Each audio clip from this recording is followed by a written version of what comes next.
আপোনালোকে নিশ্চয় জানে যে ইতিমধ্যে হিমন্ত বিশ্ব শৰ্মাই অসমৰ মাটি এফালৰ পৰা কাৰো লগত আলোচনা নকৰাকে অকল তেওঁৰ মন্ত্ৰী মণ্ডলৰ কেইজনমান তেওঁৰ চেলা চামুণ্ডাক দি গোটেই অসমৰ মাটি অৰুণাচলক দি দিলে। অসমৰ মাটি অকল অৰুণাচলক নহয় মেঘালয়ক দি দিলে, মেঘালয়ক নহয় মিজোৰামক দি দিলে। এতিয়া যেতিয়া আমাৰ নিজৰ সাংবিধানিক সীমাৰ ভিতৰত অৰ্থাৎ আমাৰ সংবিধানে যিটো সীমা অসমক দিছিলে তাৰ মাটি এফালৰ পৰা যেতিয়া অৰুণাচলক দিছে, মেঘালয়ক দিছে, মিজোৰামক দিছে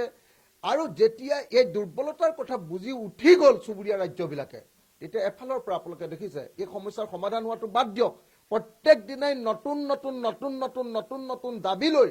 আমাৰ চুবুৰীয়া ৰাজ্যবিলাকে অসমৰ ওপৰত অত্যাচাৰ, অসমৰ ওপৰত হেঁচা প্ৰয়োগ কৰা আৰম্ভ কৰিবলৈ কৰা আমি দেখিবলৈ পাইছোঁ। এতিয়া নাগালেণ্ডৰ ওচৰতো আপোনালোকে কেইদিনমানৰ ভিতৰত দেখিবলৈ পাব, যেনেকৈ অৰুণাচলক আমাৰ লখিমপুৰৰ মাটি দি দিছে, যেনেকৈ মেঘালয়ত আমাক গোটেই গোৱালপাৰাৰ পৰা আৰম্ভ কৰি এই গোটেই আমাৰ কামৰূপ জিলাৰ মাটিবিলাক দি দিছে হিমন্ত বিশ্ব শৰ্মাই, যেনেকৈ আপোনাৰ আমাৰ বৰাক উপত্যকাৰ মাটি এতিয়া হেৰিয়াক দি দিছে, কি কয় আপোনাৰ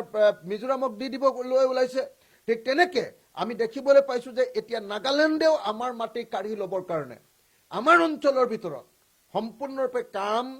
কামত হস্তক্ষেপ কৰিছে। নাগালেণ্ডৰ নাগাসকলে অত্যাচাৰ কৰিছে আৰু নাগাসকলে যেতিয়া অত্যাচাৰ কৰিছে তেতিয়া নাগালেণ্ড চৰকাৰ, নাগালেণ্ডৰ উগ্ৰপন্থী সংগঠন, নাগা জনগণ তেওঁলোক ঐক্যবদ্ধ হৈ আমাৰ বিৰুদ্ধে মাত মাতিছে, আমাৰ মাটিৰ ওপৰত হস্তক্ষেপ কৰিছে আৰু তেতিয়া আমাৰ অসম চৰকাৰে দুৰ্বল ভূমিকা গ্ৰহণ কৰি অসম চৰকাৰে চাৰেণ্ডাৰিং মেণ্টেলিটি লৈ আমাৰ মাটি তেওঁলোকক গতাই দিয়াৰ কাৰণে যি ভূমিকা গ্ৰহণ কৰিছে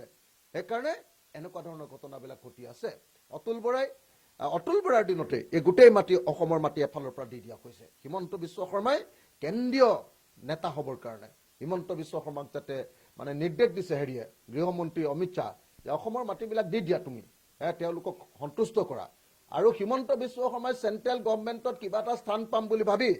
দিল্লীত তেওঁ ইম্পৰ্টেঞ্চ বঢ়াবৰ কাৰণে অসমৰ মাটিবিলাক চুবুৰীয়া ৰাজ্যবিলাকে কণায়াসে দি আছে